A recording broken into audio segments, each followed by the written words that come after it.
Bonjour et bienvenue à Échange avec un pro de la beauté. Aujourd'hui, je reçois Lydia Gauthier, qui est dermocosmétologue, et encore plus, dans le fond. Fait que je vais te laisser un peu te présenter, Lydia.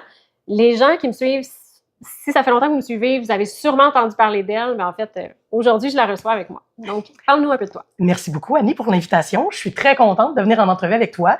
Donc, comme tu le sais, passionnée de la peau, deux maîtrises complémentaires. J'ai fabriqué de la peau en laboratoire. J'adore nos petites cellules de peau. Je trouve qu'on les écoute pas assez. Je trouve qu'on n'en prend pas assez soin. Heureusement qu'on a des belles Annie pour aider le public à démêler tout ça. Et avec une maîtrise en développement cosmétique, alors l'interaction des produits avec la peau, histoire de travailler sainement, mais en toute efficacité. Donc aujourd'hui, j'aimerais ça qu'on parle d'un sujet avec lequel je casse les oreilles des gens, les crèmes solaires et le cancer cutané, dans le fond, la corrélation qu'il y a à faire entre les deux. Puis aussi, j'aimerais qu'on parle de ceux qui disent justement que les crèmes solaires donnent le cancer.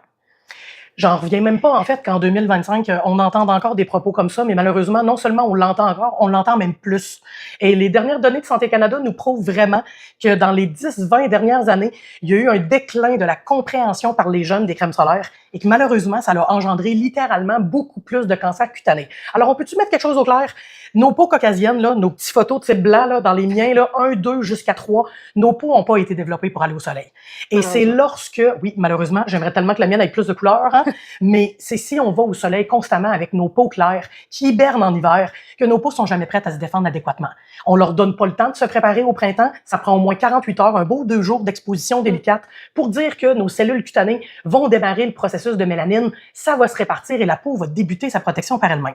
Mais le fait de ne pas mettre de crème solaire, de ne pas en mettre rigoureusement, de ne pas regarder l'indice UV que Annie affiche constamment sur ses réseaux sociaux. Allez la voir si vous doutez une journée, parce que c'est pas parce qu'il y a des nuages que l'indice UV va être plus bas. C'est le contraire. Fait que les mamans, adoptez les bonnes pratiques très jeunes avec les enfants et on s'aperçoit très vite qu'à un moment donné, c'est l'enfant qui va demander à la maman « Hey, où ma crème solaire? J'ai hâte d'aller jouer dehors. » Et je pense que c'est en réexpliquant bien justement l'importance de bien se crémer qu'on va justement apporter une diminution des cancers cutanés, qu'on soit en filtre organique ou en filtre minéral. L'important, c'est d'avoir une crème solaire qui a un FPS au moins idéalement au-dessus de 30, donc entre 30 et 50, qu'il y ait une texture qu'on aime. Oui, c'est ça l'important pour qu'on ait envie de la porter, dans le fond. Puis voilà. Ceux qui disent, je trouve, en 2025, comme « Ah ouais, mais moi, je ne porte pas de crème solaire parce que je suis pas bien avec la texture. » Ça se peut pas, en 2025, de pas trouver une crème solaire avec laquelle on va être confortable. Merci, Annie.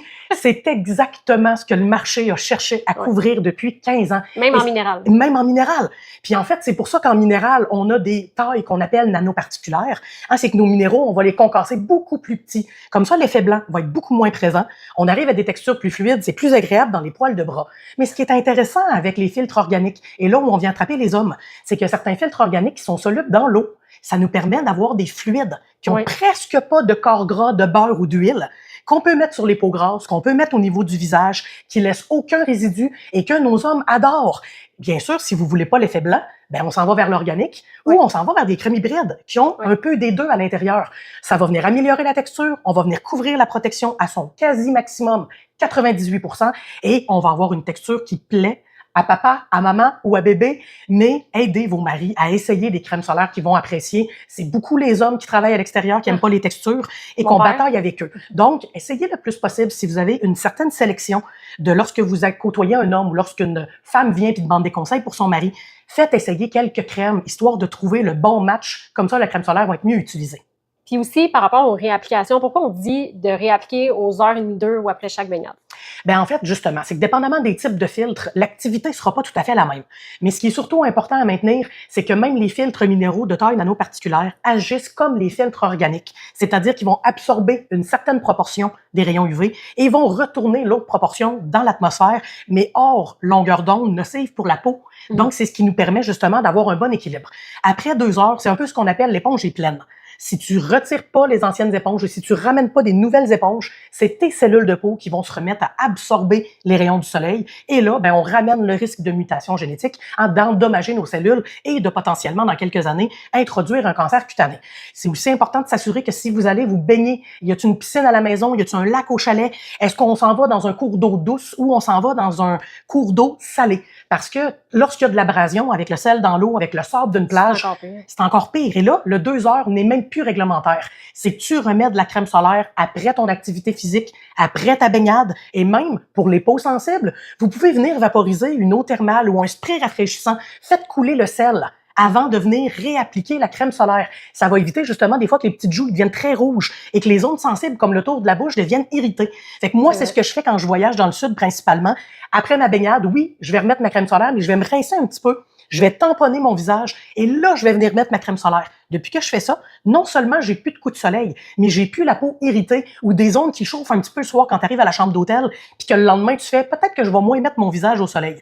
Donc, attention, nos crèmes solaires sont certes comme un vêtement, mais à partir du moment où on transpire, à partir du moment où on se gratte, qui frottent aussi. les vêtements qui frottent, Sac à dos, sur une serviette, les femmes, tout le temps le portant, le fourre-tout sur l'épaule, puis là, tu arrives au lunch, il y a une barre, ben oui, coup de soleil là où on avait mis le sac. Absolument. Puis qu'est-ce qui arrive au niveau des hommes?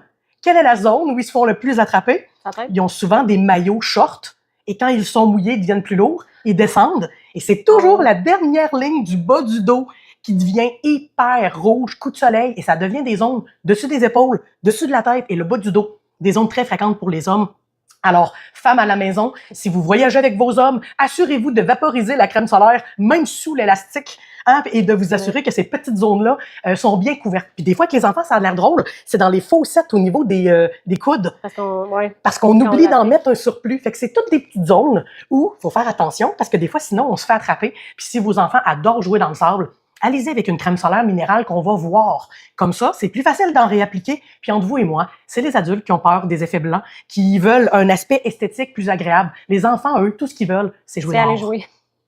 Tantôt, tu as parlé des nanoparticules. Il y a j'ai déjà entendu comme une controverse par rapport à ça. Est-ce qu'il y a vraiment un réel danger au niveau des nanoparticules dans les filtres minéraux? Ben, en fait, c'est ça. Si on remet le contexte de la nanoparticule en filtre minéral, parce qu'en réalité, nanoparticule signifie une taille micronisée jusqu'à 10 à la moins 9. C'est que nano pour le 9. C'est-à-dire dans les tailles les plus petites et les plus fines qu'on peut avoir, justement, en solaire. Et dans ce contexte-là, dans un contexte de possible impact négatif sur la peau, il faut plutôt aller voir la molécule initiale. On parle de filtres minéraux, et par définition, un minéraux n'est pas soluble. C'est-à-dire qu'il ne va pas se dissoudre ni dans l'eau, ni dans l'huile. Et parce qu'il n'y a pas, justement, ces propriétés biochimiques-là, il ne peut pas pénétrer. Voilà. Qu'il soit plus petit ou plus gros ne changera absolument pas le risque de pénétration, puisque la peau les laisse à la surface d'une manière ou d'une autre. Mais c'est aussi pour ça que vous vous souvenez sûrement, là, après une semaine dans le sud, si tu te laves pas bien dans ta douche, en finissant ta journée à la plage, on sent que la crème solaire reste, et particulièrement en minéral. Ils vont rester à travers la couche cornée, qui va bien sûr desquamer, on va la laver, et là, ça va partir. Mais c'est vraiment fait pour améliorer la texture de la crème solaire, qu'on a voulu nanoparticuler, qu'on a voulu rapetisser au maximum les filtres minéraux. Mais je peux vous assurer que la communauté scientifique internationale, avant de lancer ces filtres-là, a justement évalué, en comparaison avec les tailles standards, le danger potentiel. Est-ce qu'on arrive au même FPS? La réponse est oui. Est-ce que le risque de pénétration augmente? Non. La réponse est non. Et attention, les nanoparticules existent dans toutes les industries. Il faut toujours se référer à la physico-chimie de la molécule de base. Et dans le contexte des crèmes solaires, on parle de filtres minéraux et les minéraux sont inertes, donc ils ne pénètrent pas. Qu'on soit sur la peau d'un enfant ou sur la peau d'un adulte. C'est pour ça qu'on recommande des crèmes solaires minérales à partir de 6 mois chez les enfants jusqu'à environ 5 ans. Donc oui, c'est vrai qu'il va avoir un effet blanc comme on mentionnait. C'est pas que ça dérange. L'enfant, lui, on le protège bien, il va jouer dehors, il va être heureux. Aussi. Exactement, c'est pour ça que je préfère les crèmes solaires minérales avec les enfants. Oui, hein, dépendamment, quand on a des belles peaux métisses, ça peut les faire ressortir, mais on amène une éducation. Et lorsqu'ils sortent de la piscine ou lorsqu'ils sortent de l'eau, les filtres minéraux ont tendance à refroidir. Oui, et parce qu'ils refroidissent, on recommence à les voir réapparaître à la surface de la peau. Moi, je trouve que c'est très éducatif parce qu'on ne devrait pas faire « Oh, arc, notre crème solaire paraît plus ». En tant que parent, on devrait dire « Oh yes, voici où je dois en réappliquer », puis que mon enfant était encore protégé. Fait que dans le fond, le marketing, le mauvais marketing au niveau des nanoparticules, c'est encore une fois un marketing de peur. Malheureusement, oui. Et ce marketing de peur-là qui vient beaucoup avec les réseaux sociaux. Avec les applications de scan de produits qu'on n'aimera pas. Exactement. Mais il y en a une en particulier, gang, qui est malheureusement encore très populaire. Et je travaille quand même avec des compagnies de crème solaire spécialisées, par là, je veux dire, qui ont fait des tests sur des peaux oncologiques. C'est-à-dire des patients et des patientes en traitement oncologique. Et ces crèmes solaires-là ont été évaluées plus que n'importe quelle crème solaire dans le monde pour être sûr qu'elles protègent au maximum, pas juste les UVB, les UVA, sont douces, c'est des formules plus simples. Et pourtant, lorsqu'on scanne ces produits solaires-là à travers l'application qui commence par un Y, que on ne nommera pas, mais je suis convaincue que vous savez de quoi on parle.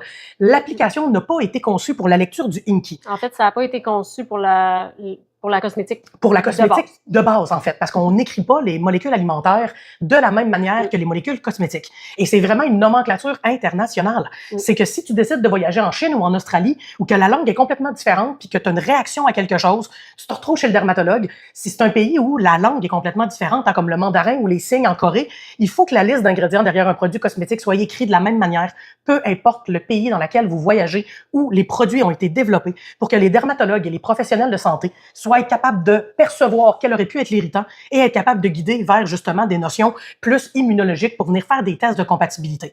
Mais c'est vraiment important que l'application soit développée avec la bonne écriture des molécules qu'on utilise. Et malheureusement, que ta glycérine soit synthétique ou d'origine végétale, elle va être écrite glycérine. Ouais. Que ton parfum dans ton produit soit à base d'huile essentielle naturelle ou un parfum synthétique, il va être écrit parfum fragrance.